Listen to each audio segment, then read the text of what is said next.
मैया कवन नहीं चाल चला थई धोबिनिया सिर पे धाई के गठरिया वही रे गठरिया में दुई अइलू गरिया हो दुई अइलू गरिया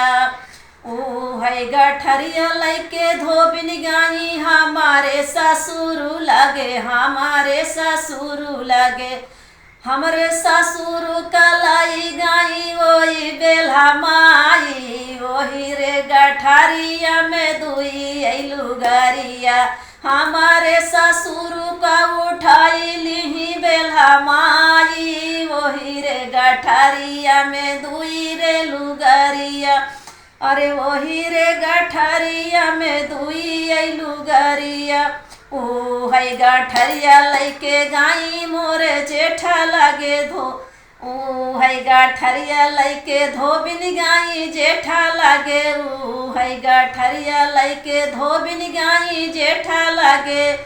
अरे जेठा कली हिली उठाई बेला माई दुई रे लुगरिया ओही रे गठरिया में दुई अइलू गरिया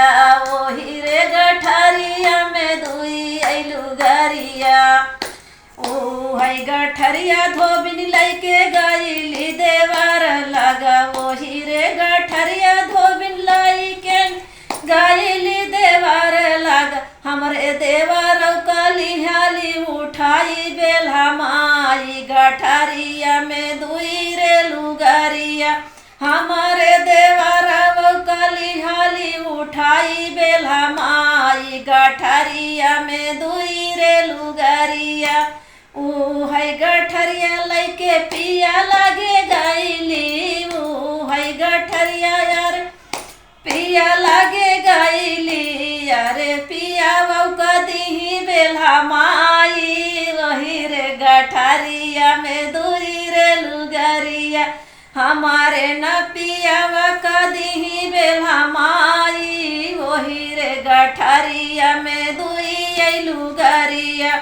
अरे कवन नहीं चला थई धोबिनिया की वही रे गठरिया में दुई रे लुगरिया दुई रे लुगरिया की दुई रे लुगरिया।